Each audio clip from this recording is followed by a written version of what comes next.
March 9th, 1976.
I'm talking about mysteries. Like the other day, I go into this lunch wagon, this diner, see? I'm sitting there going through my pockets, looking for my comb. My comb. I turned to this guy next to me, and I said, Charlie, I hate to ask you this, but can I borrow a comb? He looks in his pocket. He said, I don't know where my comb. And it suddenly hit us, both of us. Our eyes met. Our eyes met in midstream, in mid-ecstasy,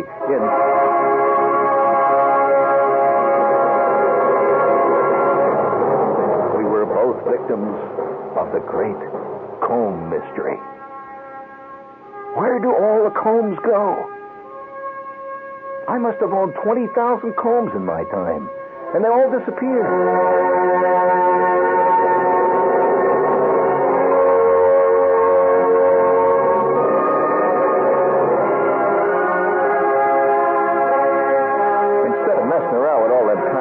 Theories. Why doesn't science do something about that? The problem of the disappearing comb. I've never thrown a comb away or given one away. They just go.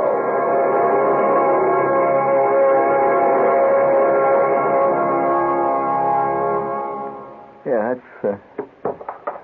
How many combs do you think you bought in your time? Have you ever thrown one away? No. Have you ever said, I don't want that comb no more? Thrown out? No. How many do you own right now that you can actually get your hand on? Maybe 2, 3. About 5. Well, you're 5 ahead of most of us. Because you lead an extremely organized life, Joe. Very, very organized. How many combs have you bought in your life? 5? No, don't tell me you walk around and find them. I see. You're one of the comb bloodsuckers. Well, there are those too. The great mysteries. Speaking of mysteries now wait a minute now. Every time I pick up the Times, or the News, or the Post, or anything, there's always the report on page 3 of a new poll. It says poll shows President lags in, and then ... 15%, 22.9%, and all that. Now, this to me is one of the great mysteries. I have never even met anybody who's been called. On one of the really major polls, I've often been called where the voice will say, hello? And I say, yes. Are you interested in dancing? I say, what? What? You have won a free samba lesson at the International Association of Free Samba Lesson Dancers. Now, if you will... Oh, for God's sakes. You hang up like that. Have you ever had that happen to you? All right. I had one call the other day. It says, hello? And I says, yes, hello. This is the International Association of Oil Speculators. We understand that you have some extra money that you wish to invest in Greenland oil. I says, what? And I hung up, So I get called by that, but I have never yet once been called. I'd love to, just once be called, hello? And I'd say, yes. This is the International Bullard Poll Corporation calling, and we would like to know how you believe that the president is doing his job. Are you satisfied or are you not satisfied with how the president is doing his job? Well, let's see now how the president is doing his job. Now, it depends on how you define his job. Now, there are times when his job seems to be running around and hollering and hiding in the bushes and trying to get away from Walter Cronkite. On the other hand, it seems to me his job seems to be to send Mr. Kissinger to Yugoslavia. Now, he does that very well. So I don't know. I mean, you know how he's doing his job. Are you asking me, do I like the president, or is he doing his job well? Well, to most Americans, that seems to be the same thing. No. Wait a minute now. I know a lot of guys around here at my very outfit that I can't stand the sight of them, but they do their job good. Now, if you're asking me whether I like those guys, I'll tell you. Or whether they're doing their job's another thing. Well, I believe you're confusing the issue. This is the International Bull and International Important Bull Corporation, and we do not like to confuse issues. We would like to ask you another question, sir, since we will now put you down as undecided on that previous question. Is that all right with you?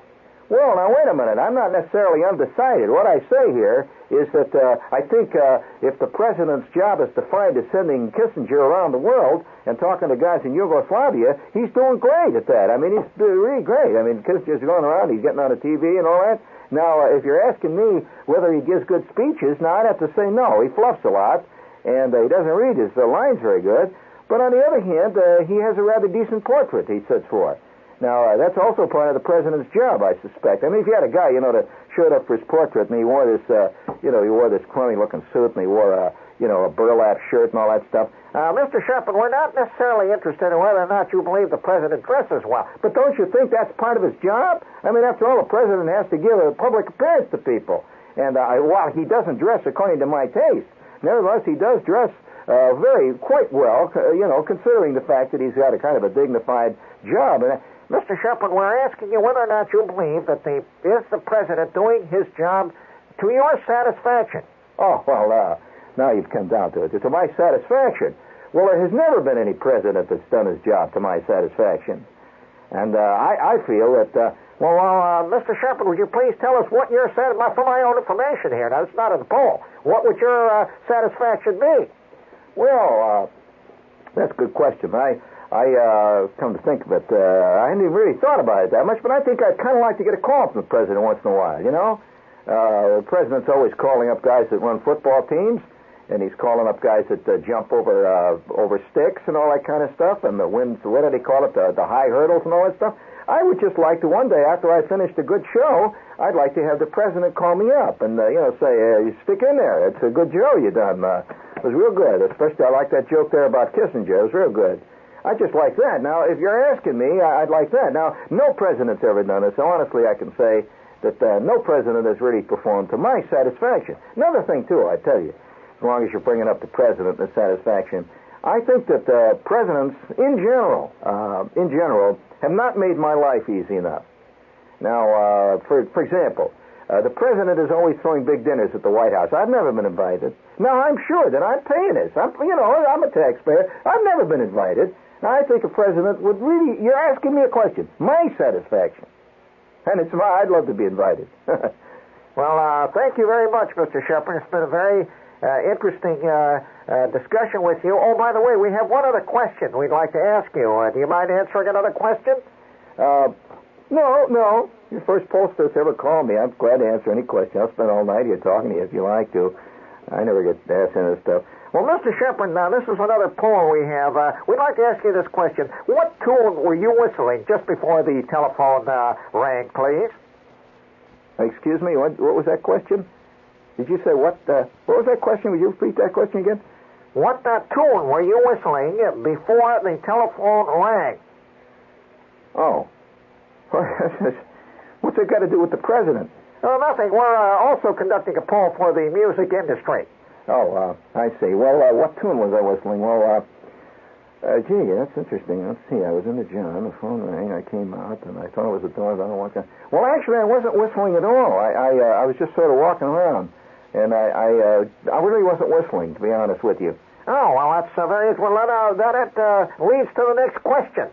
How long were you not whistling prior to the phone ringing? How long were you not whistling? In other words, when were you last whistling and how long ago was that? Oh, I see. Oh, well, let's see. Yeah, down in the basement. Yeah. Oh, no. That was yesterday. I'll tell you, I was out in the garage. Yesterday afternoon, I was out in the garage and I was whistling. Yeah, I remember I was whistling. Yeah. I was out in the garage. I would say it's about 15, 16 hours ago. I didn't whistle since that time. Oh, very good. Now, would you please tell us what tune you were whistling at that time? What tune? Let's see. Oh, yeah, I got it.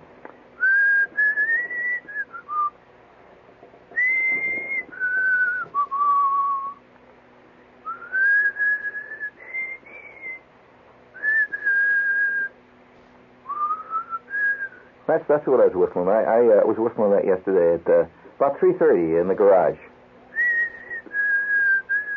Well, is that a tune, please, Mr. Shepard? No, that's just what I whistle. You asked me what I was whistling. That's not a real tune, I suppose. I always whistle that. I go... Well, then I could put it down that you compose the music that you whistle. That is a composition of your own. Is that correct? Yes, I guess you'd say that I did. I composed that. I don't know why it is. Ever since I was a kid, I was always going... I often do that when I'm just sitting around, not thinking anything. I just go... Sometimes it gets on people's nerves, too. I've heard people say, "We cut out the whistling." I go... Well, then, Mr. Shepard, thank you very much. That concludes the Bullard International poll. We want to thank you for your very, very nice cooperation, and we will put you down then as a composer who whistles his own tunes. You will go on our poll under that classification. Of course, that's an unusual classification, but however, we wish to take advantage of all the various percentiles that occur in the broad spectrum of the American population. Thank you very much. Don't you know the Marlboro theme? Come on. It was almost like bum, ba-dum, bum, and it came on. Ba, ba, ba, da, da, da, da, da, da, da, da. No, that was, I'm just saying, similar to that. I'm just giving you a clue. Da, da, da, da, and then so you saw up there against the horizon, you see this heroic guy puffing frantically on 3 cigarettes. You wonder why he was so damn nervous, being out there in the wide open spaces. You remember that guy sitting on that quarter horse? Ba, ba, da, da, da, da, da, and the voice would come on and say, "Somewhere out there in Marlboro country, where the wind blows hard and high, the Marlboro man rides a lone trail." Da, da, da, dee, dee. And he's, you've seen that, haven't you? Da, da, da, dee, dee, dee, dee. Oh, yeah. I miss those days. Marlboro commercials, yeah. I also miss the White Tornado. Used to like that. Remember the guy? White Tornado! Remember that? They'd run down the street and the White Tornado comes in the window. All right. Yeah, a little thing. He went down into this can. This girl didn't look excited. She just said, "Oh, it's a White Tornado." And the clowns, for some curious reason, clowns would come running into her room. Remember that? Yeah, there were clowns. Yeah, all kinds of guys dressed as cowboys, clowns. Well, don't you remember the White Knight? Yes, galloping through the town with his lance, cleaning up people's bibs. Because this is all, it's all part of our time. This is certainly not nostalgia. This is just a recounting of the wonders of the 20th century, of which we've all lived through. I've several others I miss. What are some of the ones you miss? Come on, you'd love to see again. Yeah, how about the heart-shaped meatloaf? No, you got tired of that. They played that till funny. That wasn't funny anymore. Till finally, at that point, you were beginning to have the same problems that the heart-shaped meatloaf gave other guys. You were going, oop, every time it came on, right? Oop. Yeah, what? The guy that did what? He drank what? He drank Texaco? I see. Well, Joe is not my best pantomimist around here. Would you please tell me what that was, Jerry, so I can get that one? It's his favorite commercial. I want to see what the Vox Populi has to say. Yes. Alka-Seltzer. Oh, you like the ones with the stomachs jiggling up and down? You identified with that, huh? I see. Especially the guy that was running the electric hammer. He was going, and you say, oh, yeah, must be jelly because jam don't shake like that. Right. Well, that was not a bad commercial. I think the ones I really miss, though, are ones which, sure, don't you remember the little guy that used to run around? The little guy that was made out of cake dough? Pillsbury, and they'd stick their finger in the stomach and go, ah! Remember that? Remember that little guy? and you'd break open the can of biscuits, and he would come hopping out. You know, I saw that happen the other day. A lady dropped over there in the A&P, and this little guy came running all over the floor. It was terrible. I'll tell you, one of the things I like, have you seen the commercial now where those little round things with brushes on the bottom go around scrubbing up stuff? Listen, I'll tell you, I bought a can of that stuff, and you can't get rid of them damn things. They've been running all over. There's a whole bunch of them now, and they breed like crazy. There was a whole bunch of them under the daybed, and, God, they're flying all over the place with those little brushes. I mean, they're worse than cockroaches. I mean, you've seen them. Well, a lot of people, you ought to try that stuff, that product. It's great. How about the cookies that are made by the little elf people? Do you like that one? Oh, you haven't seen that one? Well, there's a great commercial. It's currently running. I enjoy this one. It shows a tree. There's a tree there, and you hear this music. And our little doors open, and it's a cartoon. See, little doors open, and you see these little elves looking out. See, and they're throwing these cookies out. And standing outside is a country yokel type, and he's standing. He says, he picks up one of these cookies. See, and at that, this little elf says, These are Bullard cookies made by elves. And he looks at the cookie and he says, "Hey," he says, "I don't believe in no elf people. These ain't elves. I don't believe in elves." He says, "Well, they are. They're made by elves, and they're wonderful new cookies. Give them a try." And he takes the cookie and bites it. Oh, hey, say, they're real good cookies. Now, you damn near made a believer out of me. I don't believe in elves, but I'll tell you what, little factory people, that's what you are. Little factory people, you make a good cookie. Thank you. Well, I'm sorry, I like that kind of stuff, too. Well, I've got the mind of I'm the kind of guy who thinks Snoopy isn't deep. And you know how terrible it is. When you start suspecting that there is no hidden message in the comic strips, then you're already on their way down, right? Hidden messages. I enjoy that one. All right. Do you want to hear another commercial I like? I got all my little favorites here. Did you ever see the one where the Spitfire is standing on the field? The Spitfire airplane. Oh, it's a beautiful commercial. And the Spitfire starts to take on. He guns that great big Merlin engine. Oh, wow. And he goes roaring down that field, and you see next to him this Triumph Spitfire. And they're going along, they're going neck and neck. And then the Spitfire airplane, it's all done in beautiful hazy color. And the Spitfire airplane goes off into the dawn. Yeah. You ever seen that one? Well, I don't know. That's because you watch wrestling too much, Joe. You don't. You sit down and what the hell do you watch? Oh, yeah, you live up there in Connecticut where they got that special... Yes. You live up there in Connecticut. Did you know that there are certain spots in Connecticut, for those of you who feel benighted, but things are spreading out. It'll get to your neighborhood very soon. Do you know that they have closed-circuit pointy television up in Connecticut, and you can subscribe to it? Yes, they do. Oh, don't. What do you mean shame? You're saying they don't have it up there? Oh, well, no. Wait a minute. Let's put it this way. They have X-rated erotic film.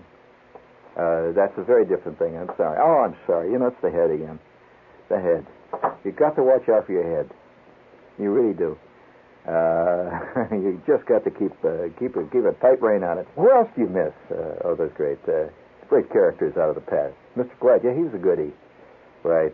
Where's some of the others? Come on. Now, I can think of 100 of them. Why?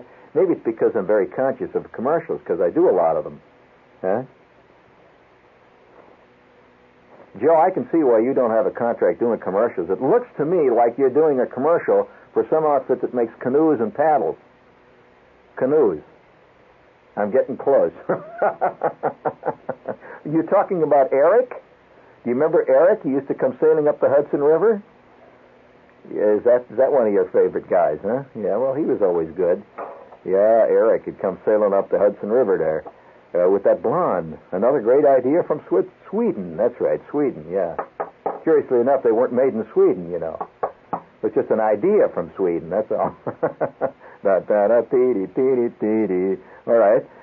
Who else do you miss? Come on, you must have other people. Oh, well, no, he's a real man. I'm talking about a classical character that, like the Marlboro Man. You don't know who that guy was. He's just the Marlboro Man. Sure, all of us, each one of us deep in our heart misses Rex Marshall. He used to come out and say, "This is Rex Marshall for, yeah." But I'm talking about great cartoon. All right, don't you remember Speedy? Who was Speedy? Don't you remember Speedy? Who did Speedy represent? Speedy was a little character, remember? He was a little white cartoon character. He'd run around like crazy. Speedy. You don't remember him? Well, who was he Speedy for? That's right, Speedy Alka-Seltzer. Don't you remember him? All right, I'll ask you another question. Who had a parrot that used to fly around? And as he flew around, he would trail smoke, and he would make things. Disappeared mostly on sports. He would make rings and stuff.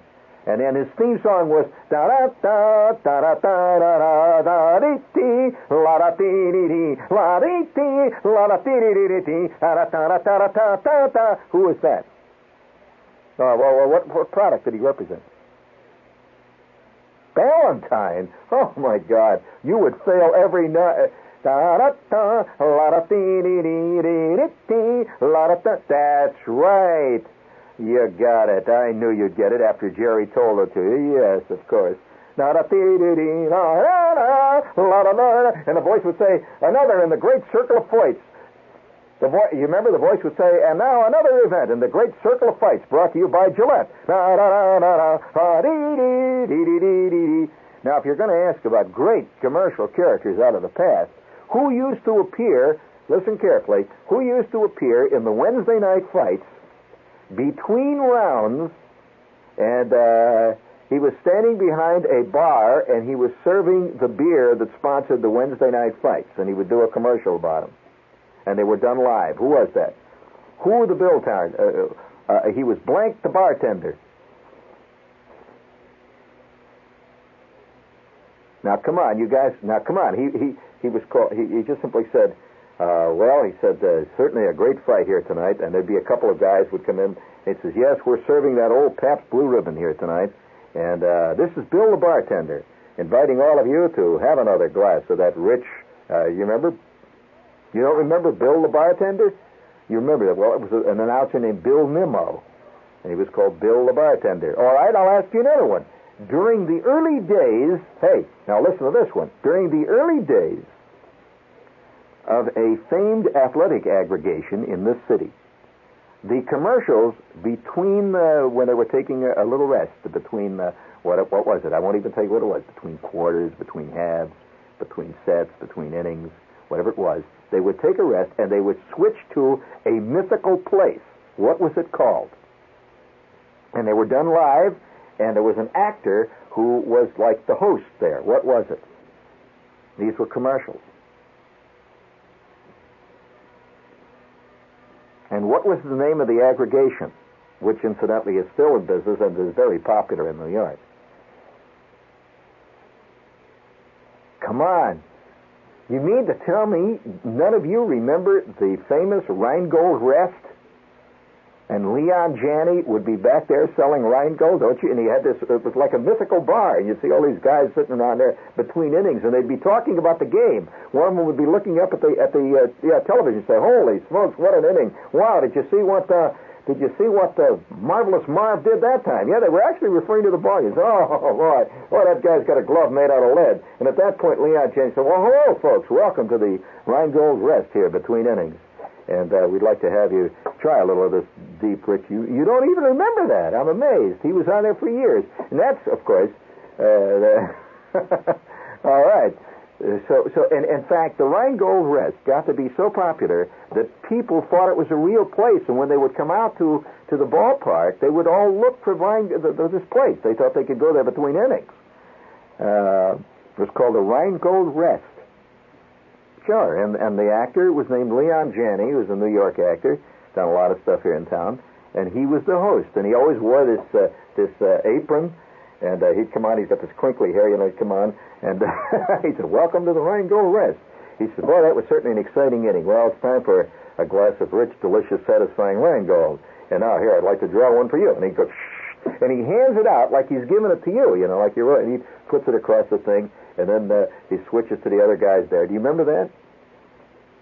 Well, I'll tell you, one of my favorite commercials currently today, talk about the really great technical virtuosity type things in the commercial world. Have you ever seen the one that the beer company has? And I'm going to give you a clue. A real little, to show you the kind of artistry that some of these commercials have, and they do have them. Which beer company has the one where the little guy, it's a little head of a man, it's just a head, it's like a toy head of a man, and it's got wheels on it, and it wheels around, and the head opens up, and there's a little band playing. And then they go ta-ta, ta-ta, ta-ta, ta-ta, ta-ta, ta-ta, ta-ta, ta-ta, and the little guy hits the thing. No, that's a really clever commercial. I'd like to. Wouldn't you love to have that little man and you'd wind it up and send it across your floor and it's playing? Oh no, to me commercials. No, that. Oh well, yeah, the one that says take it off, yeah. But she never became a real character. No, not really. It was just an erotic type commercial. But the real. Do you remember the one where the guy sang? Which do you recall it? The scene in the locker room where you saw all these guys wearing their green suits, and you see this rookie coming in, and all of a sudden, all right, rookie, come on, rookie, get up out of that chair there and sing. And he goes, Schaefer is the one beer to have when you're having more than one. Little echo chamber, Joe. That means echo. Schaefer. Oh, my God. I said a little echo. Schaefer is the one beer to have when you're having more than one. La da da dee dee dee dee, la da da dee, la da da da da dee dee dee. Schaefer is the one beer to have when you're having more than one. And they all sat around and cried. That was real nice, kid. Did you see that one? I miss that old gang around the locker room. They'll be back, no doubt, next season. But you had this feeling. Did you see the one where the two guys are driving their beer truck? Well, these are all New York type commercials. You probably don't even see them out in the rest of the country. But no, did you see the one where the two guys are driving their beer truck and they're going up to the mountains to deliver the first load of beer to this town that apparently gets snowbound every year? You see that one? And he's driving along, and he says, I'll tell you what, kid. He says, this is the biggest time of their life. It's the first shipment of beer after the winter. And they really celebrate. He says, you got to get ready. And he says, play it cool. Just watch like I do it. And they come into town, and the bands are playing. And there's a beautiful girl who kisses the beer guy. You didn't see that one. Well, of course, that's what happens when you watch too much that low-life television down there. No, it's my fault. That's true. You spend all of your time watching the Boston Pops on Channel 13. I know. Oh, no. I'm just telling you what I see. I don't make it up. I did not make up the Marlboro Man. I did not. No, I don't know what you mean. No, there's no point in trying to insult me. It won't do you no good. Listen, ever since I had a date with the lady plumber, man, there ain't nothing you can tell me. And you know that, we went to Cheerios, and you know she wears that white overalls all the time? Yeah, she walks around, and the poor waiter comes over, and she says, have you tried New Comet? The poor guy, was so embarrassed, but you get used to these things. She went in the back there, in the men's room, and took care of a lot of plumbing problems they had there. But would you please bring up some music before we get driven entirely out of Beyond the Pale here? You can just see why Shepherd is not popular on this stage.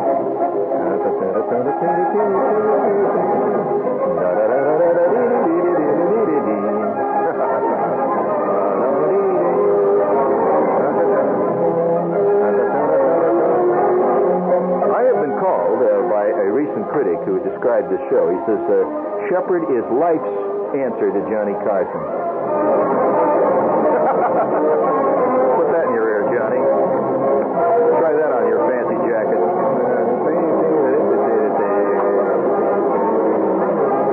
My name is Jack